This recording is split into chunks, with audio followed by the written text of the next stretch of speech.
Bismillahirrahmanirrahim. Assalamualaikum warahmatullahi wabarakatuh. Pada pertemuan kali ini, saya akan menjelaskan sesuai dengan pedoman capaian pembelajaran mata kuliah yang pertama atau CPMK yang pertama untuk mata kuliah Hukum Organisasi Internasional, yaitu diharapkan mahasiswa mampu menjelaskan istilah, definisi, pengertian dari organisasi internasional. Istilah yang berkembang berkaitan dengan hukum organisasi internasional ada dua yang sering dikenal di masyarakat.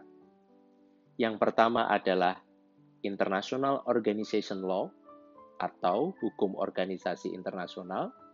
Yang kedua adalah International Institution Law atau hukum institusi internasional. Istilah yang kedua sangat jarang kita dengar, bahkan juga tidak sering dipakai oleh para ahli hukum. Mengapa demikian? Karena seringkali mereka mendefinisikan dengan secara sempit bahwa hukum institusi internasional itu hanya aturan yang mengatur berkaitan dengan hal-hal yang sifatnya administrasi dari suatu organisasi internasional.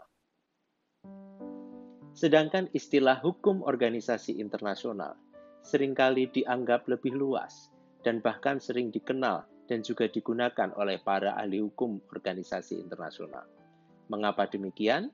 Karena yang diatur tidak hanya masalah administrasinya saja, tetapi juga meliputi dasar yuridis, mengapa organisasi internasional itu dibentuk, kemudian juga termasuk dasar filosofis, mengapa organisasi internasional bisa berdiri, dan lain sebagainya. Sampai hari ini, tidak ada definisi yang memberikan penjelasan tentang apa itu hukum organisasi internasional menurut aturan-aturan internasional.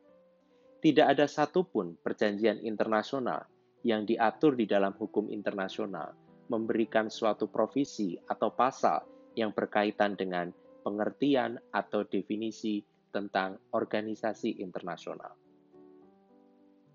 Sehingga kemudian muncullah banyak sekali pendekatan yang dipakai.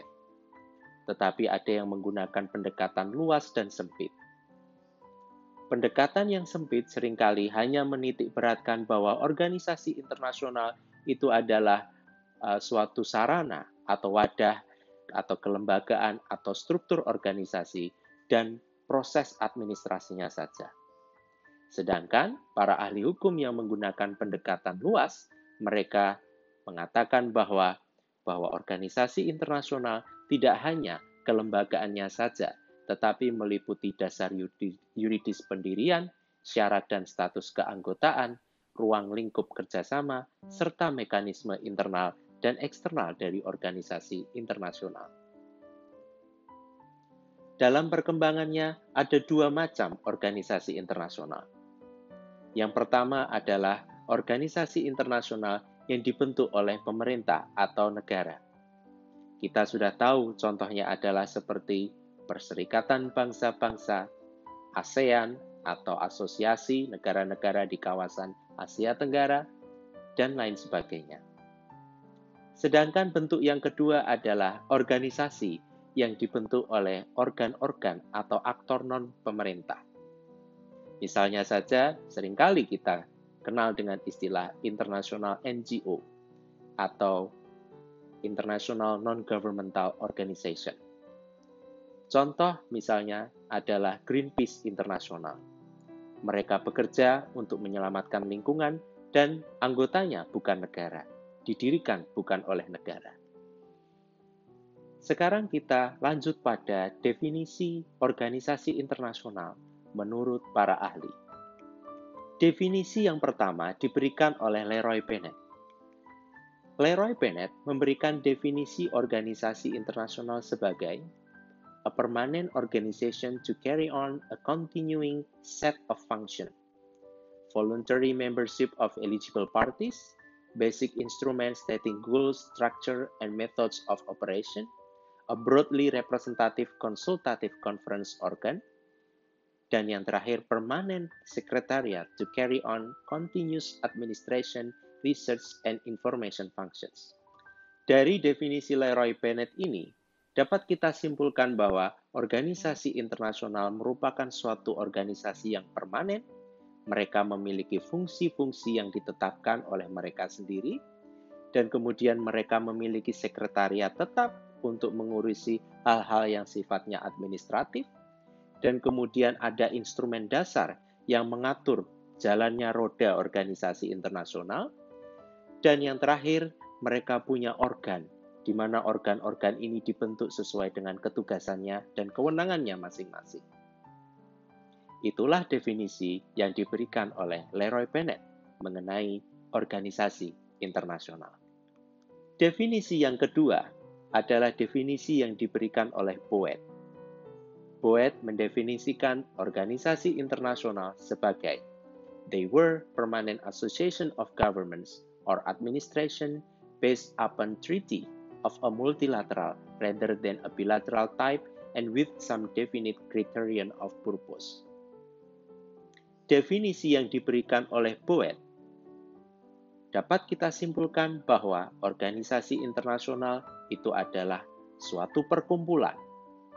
Perkumpulan ini beranggotakan negara, dan kemudian dia juga bersifat administrasi, dan kemudian mereka memiliki fungsi-fungsi tertentu yang ditentukan pada perjanjian multilateral yang mereka sepakati.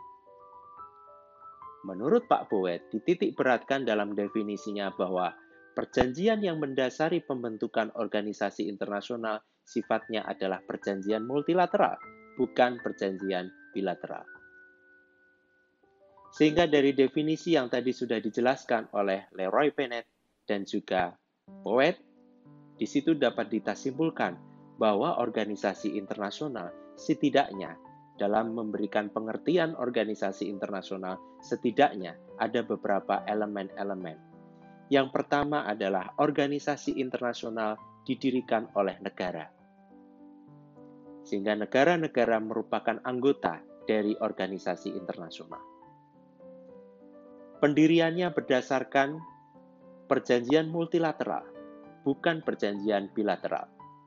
Sehingga kita tahu Perserikatan Bangsa-Bangsa, mereka didirikan berdasarkan Piagam Perserikatan Bangsa-Bangsa yang disepakati oleh lebih dari 2 negara.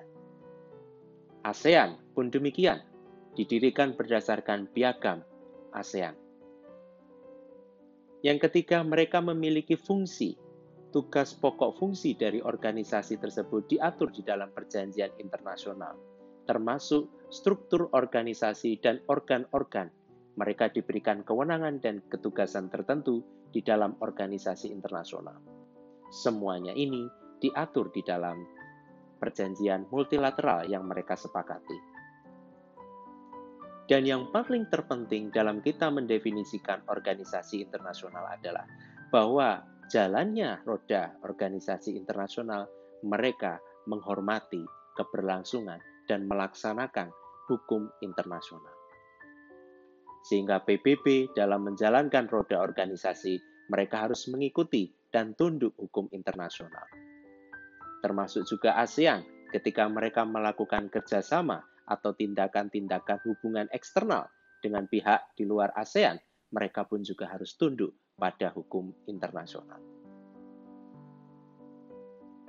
Pertanyaan selanjutnya adalah, apa hubungan antara hukum internasional dengan organisasi internasional? Hukum internasional seperti yang kita pahami memiliki banyak peran di dalam masyarakat internasional. Kita sering mendengar istilah ubi societas, ubi ius. Tidak ada masyarakat, tidak ada hukum. Ketika organisasi internasional lahir di tengah masyarakat internasional, maka perlu adanya hukum internasional. Hubungan antara hukum internasional dengan organisasi internasional salah satunya adalah sebagai subjek hukum internasional. Organisasi internasional saat ini dikenal sebagai salah satu subjek hukum internasional selain negara. Kita sudah tahu bahwa negara adalah subjek tradisional dari hukum internasional. Tetapi dalam perkembangannya, negara membentuk organisasi internasional dan juga ada subjek-subjek HI non-negara. Keberlangsungan organisasi internasional, mereka harus tunduk pada hukum internasional. Itulah mengapa mereka menjadi salah satu subjek hukum internasional. Yang kedua, hubungan antara hukum internasional dengan organisasi internasional adalah organisasi internasional membantu pembentukan hukum internasional. Banyak sekali kerja-kerja atau hasil rumusan kebijakan yang dibentuk oleh organisasi internasional memberikan kontribusi dalam pembentukan hukum internasional. Banyak sekali resolusi Majelis Umum Perserikatan Bangsa-Bangsa melahirkan aturan baru di dalam hukum internasional. Hubungan yang ketiga adalah organisasi internasional merupakan forum penyelesaian masalah yang dihadapi oleh anggotanya. Di dalam konstitusi setiap organisasi internasional diatur bagaimana komunikasi antar anggota dari organisasi internasional tersebut. Sehingga jika terjadi permasalahan, maka mekanismenya diserahkan kepada mekanisme komunikasi yang diatur di dalam organisasi internasional tersebut. Sehingga misalnya ada negara yang mereka berkonflik dengan negara lain, mereka dapat menyerahkan konflik tersebut melalui mekanisme yang diatur di dalam organisasi internasional. Hubungan yang ketiga adalah sebagai alat untuk menerapkan kaidah hukum internasional. Kita tahu bahwa di dalam Piagam Perserikatan Bangsa-Bangsa diatur kewenangan Dewan Keamanan PBB. Dewan Keamanan PBB sebagai organisasi yang menjaga, sebagai organ yang menjaga pertahanan keamanan dunia, mereka memiliki fungsi untuk dapat memberikan sanksi kepada negara yang melakukan tindakan yang tidak sesuai dengan Piagam Perserikatan Bangsa-Bangsa. Disinilah peran Perserikatan Bangsa-Bangsa sebagai suatu alat untuk menerapkan kaidah hukum internasional. Demikian penjelasan mengenai istilah, definisi, pengertian, serta hubungan antara hukum internasional dengan organisasi internasional. Saya berharap penjelasan ini dapat memberikan manfaat dan juga mudah dipahami, sehingga nantinya dapat menjadi bekal untuk memahami materi-materi berikutnya. Jangan lupa untuk subscribe channel YouTube edukasi saya ini, sehingga dapat mendapatkan update informasi berkaitan dengan materi hukum internasional. Terima kasih atas perhatiannya. Billahi taufiq wal hidayah. Wassalamualaikum warahmatullahi wabarakatuh.